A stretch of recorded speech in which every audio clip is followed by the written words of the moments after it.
Caro amigo, seja bem-vindo a mais um vídeo do nosso canal. Hoje trazemos uma questão para reflexão. Será que estes evangelhos são autênticos? Para se apurar até que ponto os 4 evangelhos canônicos representam fielmente a mensagem que Jesus recebeu através da revelação divina, devemos tomar em consideração os seguintes pontos. Primeiro, durante a vida de Jesus não foi escrita qualquer revelação divina que ele recebia. Os primeiros registros, logo após a crucificação de Jesus, foram feitos quando a sua glorificação já tinha começado, porém, todos esses registros se perderam por completo.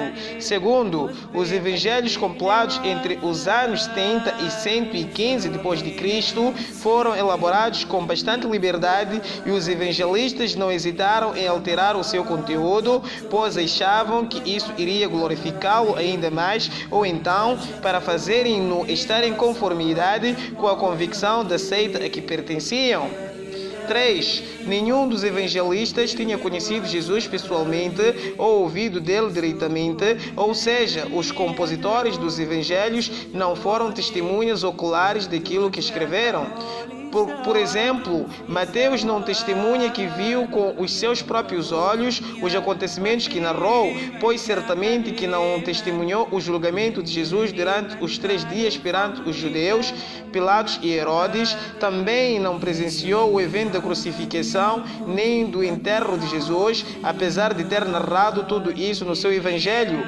Isso é algo evidente, pois todos os discípulos de Jesus fugiram quando ele foi capturado, assim como conta o próprio Mateus no seu Evangelho, capítulo 26, versículo 56. Quanto a Marcos, nem sequer foi discípulo de Jesus, portanto, não participou nas sessões especiais que eram limitadas aos 12 discípulos, não estava com ele na noite em que foi preso, não presenciou o seu julgamento e nem a sua reaparição. O sacerdote Papias afirma que Marcos não ouviu diretamente de Jesus, ou seja, não foi testemunha de tudo aquilo que escreveu. O próprio Lucas reconhece no seu prefácio que não foi testemunha dos acontecimentos da vida de Jesus, mas que obteve essas informações através de outras testemunhas. João é o único que é considerado como testemunha da vida de Jesus durante a sua pregação. Porém, existem muitos acontecimentos que os 3 evangelhos mencionam, mas não são referidos por João, indicando a possibilidade deste testemunho ser falso, pois se ele estivesse presente nestes momentos importantes, os teria mencionado no seu evangelho. Por exemplo, não relatou pormenores referentes à última ceia, considerado um dos acontecimentos de grande importância para o cristianismo e que constam nos outros evangelhos. Não referiu o julgamento de Jesus perante Herodes, governador da Galileia, que Lucas menciona no capítulo 33, versículos 7 a 9. Não mencionou que as paredes do templo se fenderam, que o sol escureceu, que a terra estremeceu, que as rochas se fenderam, que as campas se abriram quando Jesus foi crucificado, fatos estes que se encontram narrados nos outros evangelhos. 4. Todos os evangelhos foram escritos em grego, enquanto que o idioma falado por Jesus era aramaico, a língua falada na Palestina entre os judeus de então.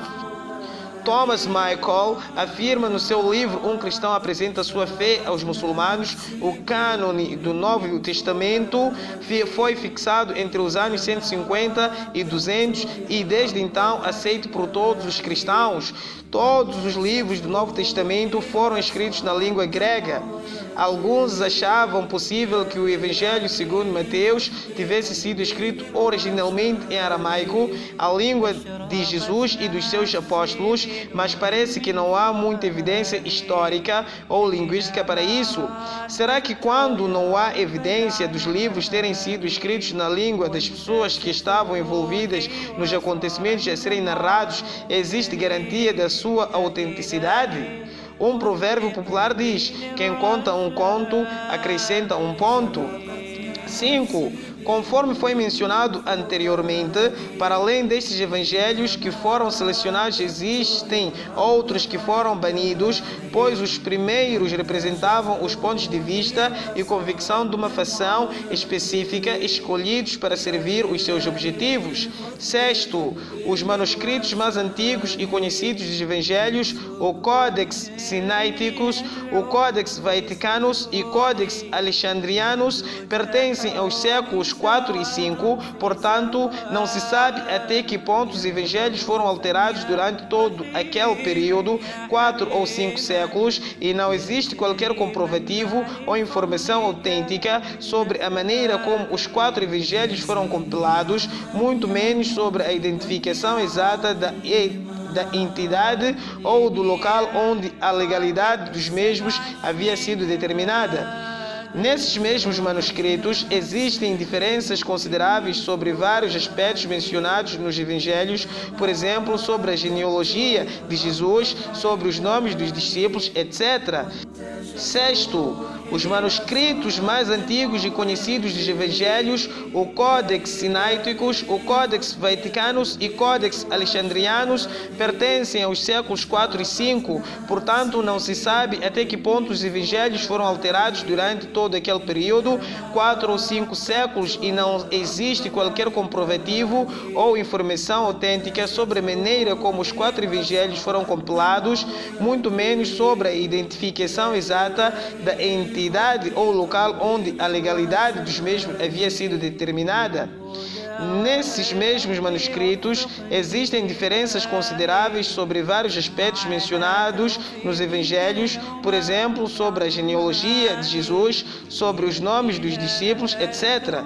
Sétimo, portanto, conclui-se que os 4 evangelhos foram escritos por pessoas, datas e locais desconhecidos, são diferentes entre si e se contradizem em muitos aspectos, e se os tomarmos como um todo, veremos que contêm inúmeras discrepâncias, e todos sabemos que numa revelação divina não pode existir incoerências.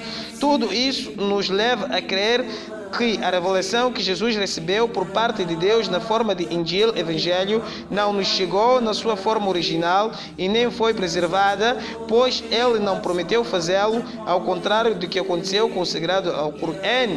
Olhar clínico, amplitude de uma visão.